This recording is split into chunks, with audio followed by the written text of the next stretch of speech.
Nosotros, Pedro Pérez Riu, jefe de renta fija y análisis macro de Anta Asset Management. Pedro, bienvenido. Gracias por tenerme. Buenos días. Parece que después de esta noche ya tenemos más o menos cuadrado el equipo económico de Donald Trump. Ha despertado ilusiones en el nombre de Scott Bessent, pero duró menos que la puerta de un colegio después de escuchar a Trump hablar de los aranceles. ¿Qué es lo que tenemos? ¿Cuál es la fotografía que tiene ahora mismo el inversor? Bueno, ya se ha completado el equipo económico. Ayer por la noche falta uno, pero ese es un cargo menor, que es el del Consejo de Asesores Económicos del presidente, que se nombrará en los próximos días, que simplemente produce los informes para la Casa Blanca económicos. Ayer por la tarde se anunció a Jamieson Greer como representante de Comercio Exterior, una especie de viceministro de Comercio Exterior, y a Kevin Hassett como presidente del Consejo Económico Nacional. El equipo económico de cualquier presidente se basa en el secretario del Tesoro, Scott Bessent, secretario de Comercio, Howard Lutnick, y luego dentro de la Casa Blanca, en el Ejecutivo, tienes al presidente del Consejo Económico Nacional, que es en este caso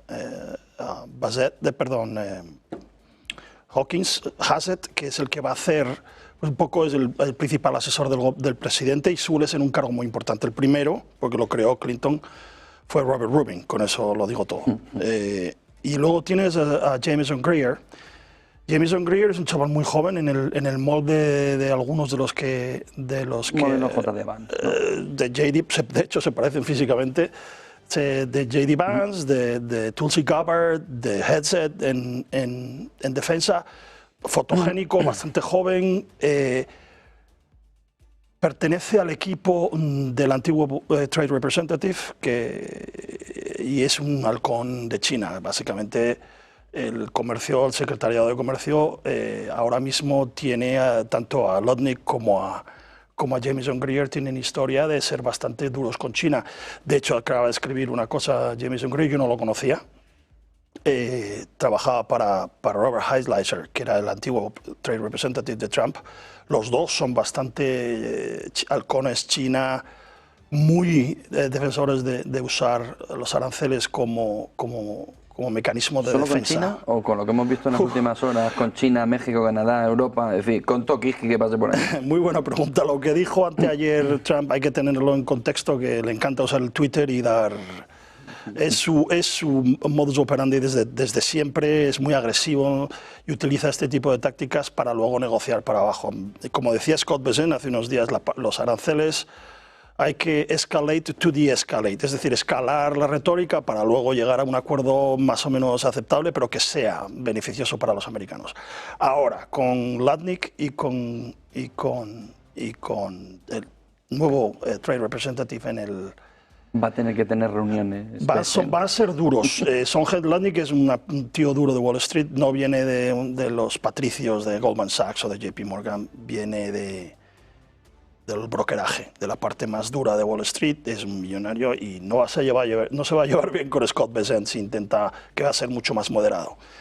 El programa de Scott Bessent es conocido. Las tres flechas está sacado de 333, ¿no? 333, las que viene de Abenomics, de Shinzo Abe, de hace muchos años. En realidad no es el mismo programa, pero la parte que le encantó al mercado fue la parte de reducción del déficit público al 3% para el 2028. Utopía, casi. No necesariamente. Yo todavía creo que no sé si el 3, pero una reducción significativa se puede conseguir. Ayer mismo Ramaswamy y Elon Musk empezaban a hablar un poco de dónde cortar. Estaban hablando, evidentemente la parte más importante de cortar es en Medicaid, que es la parte que ayuda, vamos, de salud y el Department of Education. Sí, pero hay una cantidad de extra de programas sociales que llegan y que sobre todo llegan a inmigrantes. Tener en cuenta que es un país donde hasta hace poco más de la mitad de la población no tenían seguro privado. Es decir, dependían completamente y no tenían acceso a Medicaid. Es bastante impopular el uso de Medicaid para inmigrantes ilegales, para todo ese tipo de gente. Es bastante impopular dentro de Estados Unidos. Ya sé que no suena bien en Europa, pero es lo que es. Y luego el Departamento de Educación también es uno de los sitios donde van a tirar, porque hay mucha duplicidad de gasto. Y luego, pues, pues en la reducción del tamaño del Estado, ineficiencias, desregulación. Bessent es un gran proponente de esto. Que acordarse que Bessent viene de macro hedge fund trading, es decir, es director, estuvo en Soros, fue uno de los que estaban en el equipo de Soros que se cargó a la libra esterlina en el año 1993, ya viene de muchos años de operar macro, es un grandísimo economista de mercado. Lo que pasa es que en llama la Commerce... atención, que también venga del entorno de Soros, del wokismo. Bueno, no, este lleva apoyando a Trump desde el año 16, desde antes incluso, ya empezaba no es Soros, Vale. es Key Square, sí es Soros, pero bueno, es su propio hombre ya, es un sureño también que ayuda, porque ahora mismo la mitad de la administración es sureña. Y desde ese punto de vista es una persona mucho más tranquila, y a ver cómo se lleva con Lutnick en Commerce y sobre todo con Jamieson Greer, que es el nuevo que a China seguro que le van a caer algún tipo de aranceles. Lo otro, lo que hace Trump en Twitter, hay que tener un poco de cuidado, porque es política, negociación, no es siempre lo que va a ocurrir. Bueno, la respuesta de México ha sido rápida, porque el choque con México también es un choque con Estados Unidos, mismo, ¿no? Pero México puede decir lo que quiera, pero el 81% de sus exportaciones van a Estados Unidos. O sea, no sé qué pueden, como dijo, pues, responder, pues que respondan. Esta nueva administración de México, francamente, no ha empezado muy bien desde muchos puntos de vista, se les ha ido al déficit y no tienen mucha intención, que era una de las grandes cosas que protegían la economía mexicana, una política fiscal, con gobierno que fuera, incluso los primeros años de AMLO, y ahora mismo no están en condiciones de enfrentarse a Estados Unidos de ninguna forma. ¿Puede Scott Greer pedir compensaciones a la Unión Europea desde el punto de vista de aranceles? Prácticamente seguro que sí. No son gente... son ideológicamente muy firmes en esto. Además.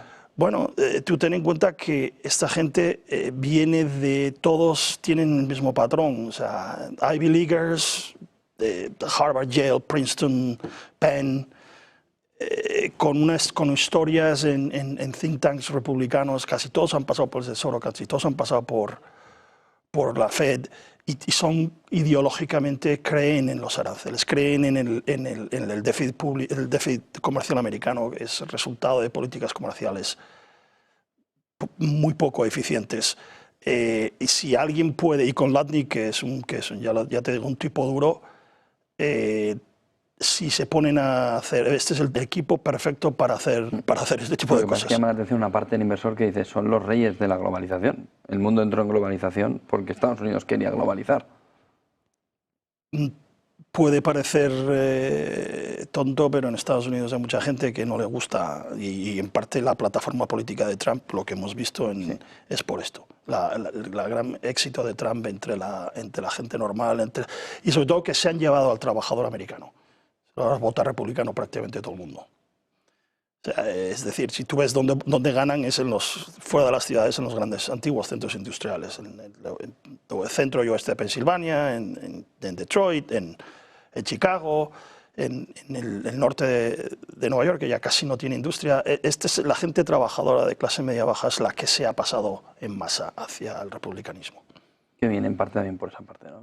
de globalización y del daño que le ha hecho a la clase media. La destrucción de la industria manufacturera que ha llevado con la globalización es evidentemente una de las... Eso y la inflación de los últimos años que ha hecho bastante daño. ¿Mercados 2025 dónde pones el foco? ¿En este entorno Trump, además? Dólar. Dólar por las nubes. Dólar por las nubes es probable.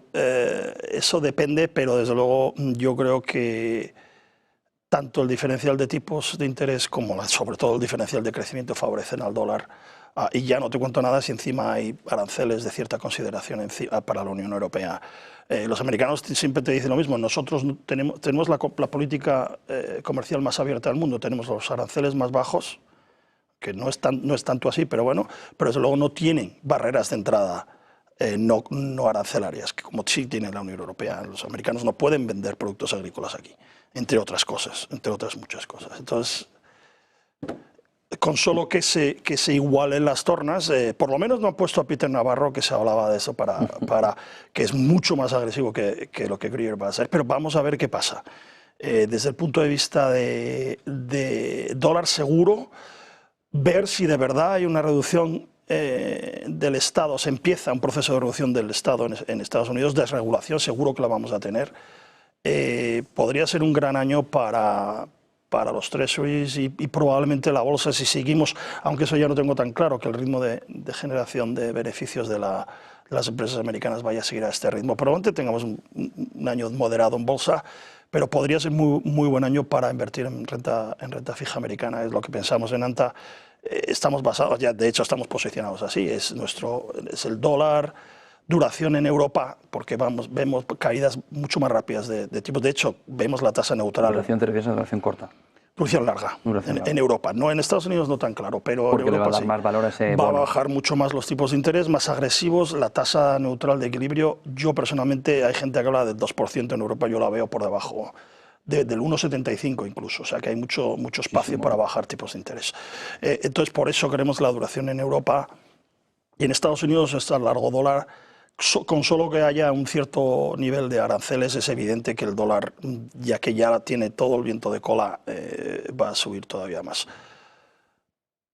Bitcoin, oro, yo prefiero el oro al Bitcoin mucho más. El Bitcoin está artificialmente inflado porque Trump le gusta, pero de aquí a que haya lo que de verdad la gente está comprando el Bitcoin en Estados Unidos es asumir que que la Fed va a tenerlo como una especie de semimoneda de reserva. Eso creo que hay un trecho muy grande. Y para eso necesitamos una nueva persona en la Fed, que probablemente sea Kevin Warsh, que ya hablamos tú y yo el otro día, del antiguo gobernador de la Fed. Del 26, final del 27. No antes de mayo del 26. Pensar que Powell, a no ser que Powell dimita, es prácticamente imposible. No, prácticamente imposible, bueno, no da tiempo. Porque Powell probablemente iría, si tiene que llegar a la Corte Suprema, llega a la Corte Suprema. Pero eso es lo que hay el año que viene. Probablemente bolsas subidas moderadas y en Europa, pues bueno, el crecimiento es tan pobre que vamos a ver qué ocurre.